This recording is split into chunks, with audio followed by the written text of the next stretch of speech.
Teología básica por el Dr. Charles C. Grady. Sección 12. Sobre esta roca edificaré mi iglesia.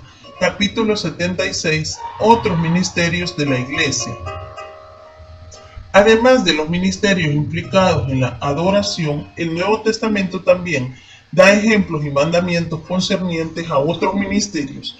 La adoración se dirige principalmente al objeto adorado, Cristo, la cabeza de la iglesia, pero también tiene su efecto sobre los miembros de la iglesia y se extiende a aquellos que no tienen la debida dedicación.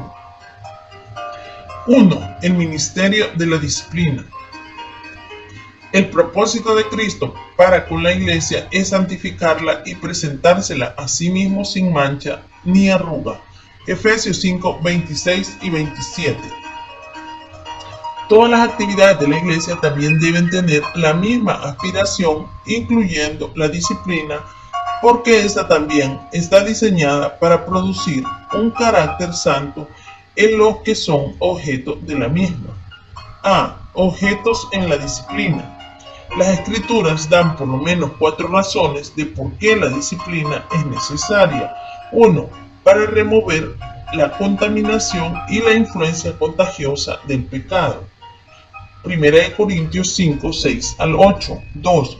Para proteger a otros creyentes de pecar y retarles a la piedad. Gálatas 6, 1. 1 Timoteo 5, 20. 3. Para producir sanidad en la fe. Tito 1, 13. 4. Para reclamar y restaurar al hermano que peca. 2 Corintios 2, 5 al 11. B. Actitudes en la disciplina. Aquellos que participan en el proceso de disciplinar deben mostrar estas actitudes. A. Mansedumbre. Gálatas 6, 1.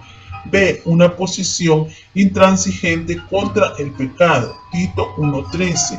C. Amor. 2 Tesalonicenses 3, 9 al 15. Un espíritu de perdón ante el arrepentimiento. 2 Corintios 2, 5 al 11. C. Principios para la disciplina. Los 3 principios más importantes para la disciplina son: A. Imparcialidad. 1 Timoteo 5, 21. B. Sin premura, pero con pasos deliberados. Mateo 18, 15 al 20. Y C.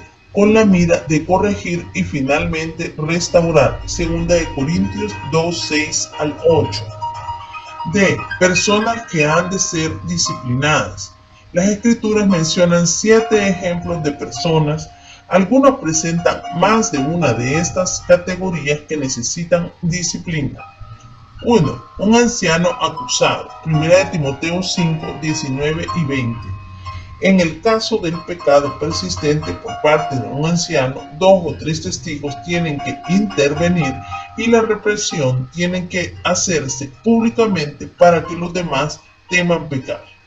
2. Un hermano que peca. Mateo 18, 15 al 20. Los pasos incluyen la reprensión en privado. No dice cuántas veces. La intervención de otros hermanos tampoco dice cuántas veces. Entonces, exposición a la iglesia entera si la persona sigue sin arrepentirse. La iglesia pues tiene que retirarle al individuo la comunión tanto espiritual como social. 3. Un hermano sorprendido. Gálatas 6, 1. Esto se refiere a un hermano sorprendido en un pecado, en un momento de descuido, más bien que al pecado persistente. Él necesita la ayuda de un hermano maduro para reajustar su vida y hacerla útil de nuevo. La palabra restaurar también se usa en Mateo 4:21, remendar, Efesios 4:12, edificación, y 1 Tesalonicenses 3:10, completar.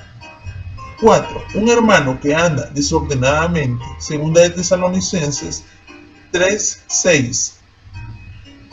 Esto se refiere a alguien que está desajustado en cuanto a las enseñanzas de las Escrituras. Específicamente en este pasaje, alguien que rehusaba trabajar, pensando que la venida del Señor era inmediata. La disciplina de Pablo era decirle que empezará a trabajar porque los otros creyentes no debían sentirse obligados a sostenerlo.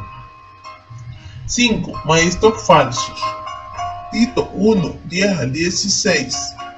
Cuando falsos maestros hacen incursiones en la iglesia, deben ser severamente reprendidos. Himeneo y Fileto, quienes aparentemente enseñaban que la resurrección se debiera de entender espiritual o alegóricamente, debían ser evitados. Pablo entregó a Himeneo y a Alejandro a Satanás para ser castigados. 1 de Timoteo 1:20, 2 de Timoteo 2:17 y 18. Aunque Pablo trató severamente con los falsos maestros, él mostró considerable paciencia con aquellos que estaban descarriados doctrinalmente. No aconsejó la excomunión para los que en Corinto negaban la resurrección. Más bien, les enseñó la verdad pacientemente. Es de suponer que si entonces hubieran rechazado lo que les enseñó y a su vez hubieran promovido la herejía, él los habría disciplinado en alguna manera. 6. Personas facciosas. Tito 3, 8 al 11. Esto incluye a aquellos que causan divisiones sobre disputas inútiles y sin provecho y desestabilizaba la iglesia. Tales personas deben ser amonestadas 2 veces, entonces rechazadas y evitadas. Romanos 16, 17. Manda una acción similar. Os apartéis de ellos, lo cual incluye contacto personal, social y espiritual. 7. El hermano inmoral. 1 Corintios 5.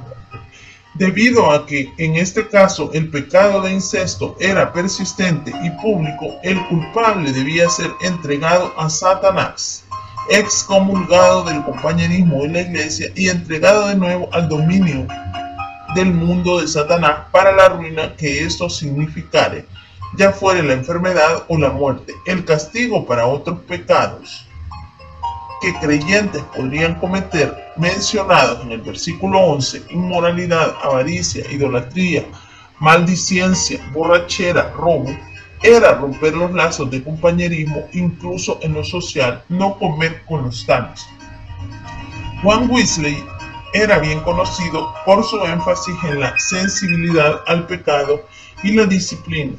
A los líderes de las clases pequeñas en los hogares, los precursores de las mini iglesias, se les instruía que inquirieran cada semana acerca de la vida espiritual y el comportamiento de cada miembro. Cada 3 meses, aquellos que genuinamente vivían el Evangelio recibían una calificación del hecho y a los que no se les excluía de las reuniones semanales. Works of John Wesley 8, 250. El fracaso de la iglesia en ejercer este ministerio de disciplina puede llevar solamente a iglesias más débiles, aunque probablemente más grandes. 2. El ministerio a las viudas.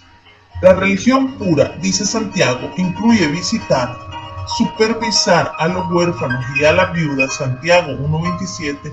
En el Nuevo Testamento no se encuentra detalle alguno concerniente a lo que implicaba este ministerio a los huérfanos, pero hay normas detalladas en cuanto al ministerio de la iglesia a las viudas.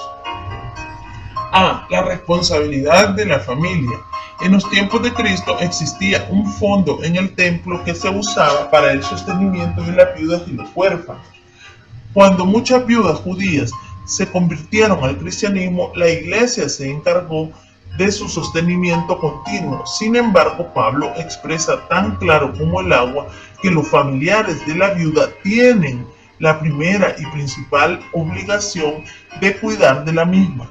Esto se aplicaba tanto a las viudas más jóvenes que no estaban en la lista, 1 de Timoteo 5, 4 y 8, como a cualquiera de las viudas ancianas que se hallaran en la lista. Versículo 16. B. La responsabilidad de la iglesia. Si no hay familiares que sostengan a la viuda, entonces la iglesia tiene que asumir esa obligación sin tener en cuenta la edad de la viuda. La que en verdad es viuda no es necesariamente una viuda que está en la lista, pero sí una que está desprovista porque no tiene familia que la sostenga. Versículo 5. Por lo tanto, su familia de la iglesia tiene que comprometerse a sostenerla. A las viudas jóvenes se les anima a casarse de nuevo.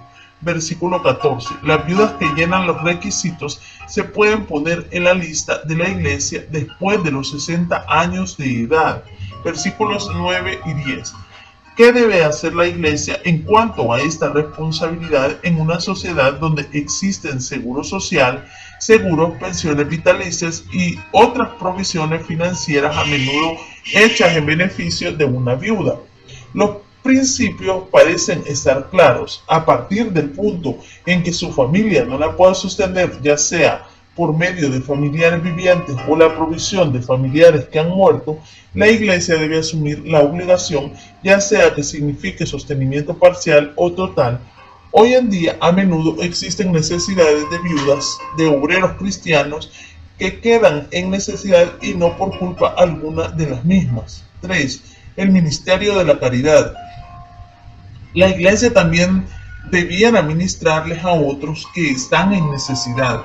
Los círculos de responsabilidad hacia aquellos que están necesitados parten de la iglesia local. Aquellos con cuyas necesidades tenemos contacto en la iglesia, ya sean creyentes o no, tienen prioridad. Santiago 2, 2 al 3 y 15 y 16.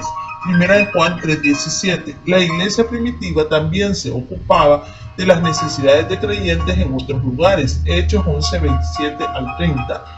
Pablo empleó considerable esfuerzo y tiempo en recaudar fondos para los creyentes pobres de Jerusalén. Ello implicó el esfuerzo colectivo de varias iglesias. El dinero no pasó directamente de los donantes a los recipientes, sino que fue supervisado por un comité escogido por las iglesias y aparentemente distribuido bajo la dirección del liderazgo. Segunda de Corintios 8, 18 al 22. Algunas veces la iglesia primitiva se ocupaba del sostén de misioneros, aunque Pablo trabajó para sostenerse a sí mismo y a sus asociados. Él también recibía regalos aparentemente. La iglesia de Filipo le dio regalos a Pablo por lo menos en 3 ocasiones. Filipenses 4:16. Y él claramente defendió el derecho que tienen los que se ocupan en el ministerio a ser respaldados por los demás. Primera de Corintios 9, 4 al 14. Ningún individuo o iglesia puede posiblemente suplir todas las necesidades que llegan a su conocimiento en estos días de comunicación masiva, que hace que muchas necesidades crucen nuestro paso casi diariamente. ¿Cuáles pues deben ser nuestras prioridades? En cuanto a personas a las que debemos dar, las prioridades deben centrarse en los siervos del Señor, el pueblo del Señor que está en necesidad, y después en otros. Gálatas 6:10. Normalmente una iglesia, lo mismo que un individuo, le daría prioridad a los que están bajo su cuidado y responsabilidad en el área local, entonces a los de otros lugares.